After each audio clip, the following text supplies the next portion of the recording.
Hi friends, I am doctor Rajendran. ഞാനിന്നിവിടെ ഉണ്ടാക്കി കാണിക്കാൻ പോകുന്നത് കോളിഫ്ലവർ കൊണ്ടുള്ള ഒരു ടേസ്റ്റി ആയിട്ടുള്ള 4 മണി പലഹാരം എന്ന് വേണേൽ കൂട്ടാം, അല്ലെങ്കിൽ ഒരു സ്റ്റാർട്ടറായിട്ട് കൂട്ടാം. ഭക്ഷണമൊക്കെ കഴിച്ചു തുടങ്ങുന്നതിന് മുമ്പ് ഒരു സ്റ്റാർട്ടറായിട്ട് ഗോബി 65. അപ്പോൾ ഇതിനാദ്യം നമ്മൾ ഈ കോളിഫ്ലവർ ഒന്ന് ശരിപ്പെടുത്തി എടുക്കണം. അത് കഴിഞ്ഞാണ് അതിൻ്റെ ബാക്കി സ്റ്റെപ്പുകളൊക്കെ. ഇത് നമുക്ക് ഇങ്ങനെ അടത്തിയെടുക്കാൻ വേണമെങ്കിൽ, അല്ലെങ്കിൽ ഇങ്ങനെ മുറിക്കാം. ഇങ്ങനെ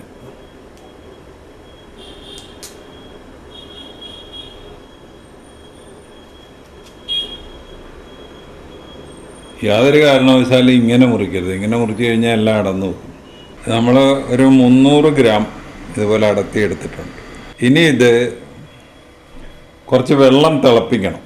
വെള്ളം തിളപ്പിച്ചിട്ട് തിളച്ച് കഴിയുമ്പോൾ അതിലോട്ട് ഇടുക. 1 മിനിറ്റ് അതിൽ കിടന്നു കഴിഞ്ഞിട്ട് തീ ഓഫ് ചെയ്യുക. അപ്പോൾ അതിൻ്റെ അകത്ത്, ആ വെള്ളത്തിൻ്റെ അകത്ത് നമ്മൾ കുറച്ച് ഉപ്പും ഒരിച്ചിരി മഞ്ഞൾപ്പൊടി ഇടണം. തിളച്ച വെള്ളത്തിലോട്ട് നമ്മൾ കോളിഫ്ലവർ ഇട്ടിരിക്കുകയാണ്. 1 മിനിറ്റായി. ഇനി അതങ്ങ് ഊറ്റണം. അപ്പോൾ അത് ഊറ്റിയിട്ടുണ്ട്. അത് കഴിഞ്ഞിട്ട് ഇനി നമ്മുടെ നെക്സ്റ്റ് പ്രൊസീഡിയർ എന്ന് പറഞ്ഞാൽ ഇതിന് വേണ്ട ബാറ്റർ ഉണ്ടാക്കുക. ഇതിൻ്റെ പേസ്റ്റിന് വേണ്ട ingredients: 2 teaspoon Kashmir chilli powder, 1 teaspoon മല്ലിപ്പൊടി, 1/2 ടീസ്പൂൺ മഞ്ഞൾപ്പൊടി, 1/2 ടീസ്പൂൺ ഗരം മസാല, ഒരു 1/4 കപ്പ് കടലമാവ്, 1/4 cup cornflour, 1 table spoon ginger garlic paste, പിന്നെ ആവശ്യത്തിന് ഉപ്പ്, സോയാ സോസും ടൊമാറ്റോ സോസും 1 ടീസ്പൂൺ വീതം മിക്സ് ചെയ്ത് വെച്ചിട്ട്, ഇനി ഇതിൽ പറയാത്ത ഒരു 1/2 ടീസ്പൂൺ കുരുമുളക് പൊടിയും കൂടെ വേണം. അപ്പോൾ 1/2 ടീസ്പൂൺ കുരുമുളക് പൊടിയും കൂടെ എടുത്തിട്ടുണ്ട്. ഇനി ഇതിനകത്ത് ഈ പുളി ഇച്ചിരിയെങ്കിലും വേണമെന്ന് ആഗ്രഹമുള്ളവർ ഒരു നാരങ്ങയുടെ നീര് ഇതിൽ പിഴിഞ്ഞ് ചേർക്കുക. ഞാനിപ്പോൾ ഇതിൽ നാരങ്ങ നീര് ചേർക്കുന്നില്ല. ഇനി ഇതെല്ലാം കൂടെ ഒരു പാത്രത്തിലിട്ടിട്ട് മിക്സ് ചെയ്ത് ഒരു പേസ്റ്റ് ഉണ്ടാക്കി എടുക്കുക.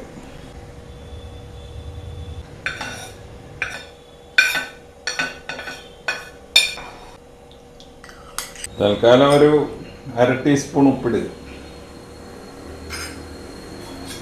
എന്നിട്ട് ഇത് നല്ലപോലെ ഒന്ന് മിക്സ് ചെയ്ത് കഴിഞ്ഞിട്ട് കുറേശ്ശെ വെള്ളം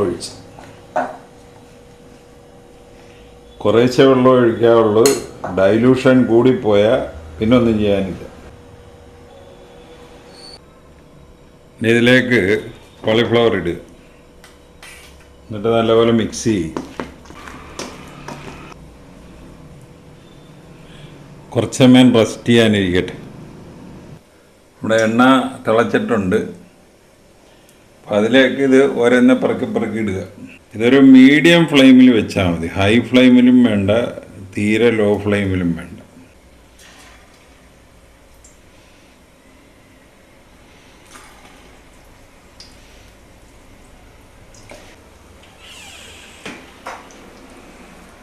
ഒരു 1-2 മിനിറ്റ് കഴിഞ്ഞ് നമ്മളത് ഇളക്കാവുള്ളൂ, അല്ലെങ്കിൽ ആ അരപ്പെല്ലാം എണ്ണയിലോട്ട് പോകും.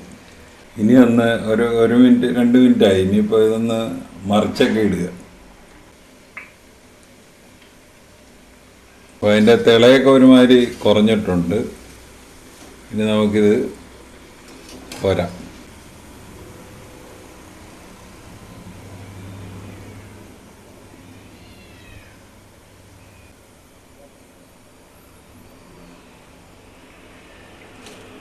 ഇനി ബാക്കിയുള്ളതും ഇതുപോലെ ഇട്ട് വറുത്തെടുക്കുക.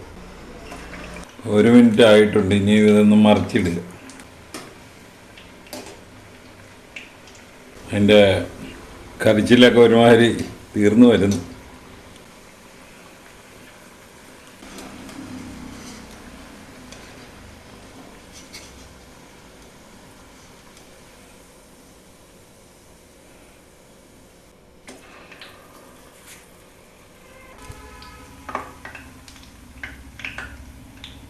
നമ്മുടെ 300 ഗ്രാം കോളിഫ്ലവറിൻ്റെ ഗോബി 65 ഉണ്ടാക്കി കഴിഞ്ഞു. ഗോബി 65 റെഡിയായി. അപ്പോൾ ഈ റെസിപ്പി അനുസരിച്ച് ഒന്ന് ഉണ്ടാക്കി നോക്കുക. ഉണ്ടാക്കി നോക്കിയിട്ട് ഇഷ്ടപ്പെട്ടുവെങ്കിൽ ഞങ്ങളുടെ ചാനൽ സബ്സ്ക്രൈബ് ചെയ്യുക. വേറൊരു വീഡിയോ ആയിട്ട് നമുക്ക് വീണ്ടും കാണാം. Thank you. അപ്പോൾ ഈ വീഡിയോ വന്നിട്ട് കാണുക. കണ്ടിട്ട് ഇഷ്ടപ്പെട്ടുവെങ്കിൽ ഞങ്ങളുടെ ചാനൽ സബ്സ്ക്രൈബ് ചെയ്യുക. വേറൊരു വീഡിയോ ആയിട്ട് നമുക്ക് വീണ്ടും കാണാം. Thank you.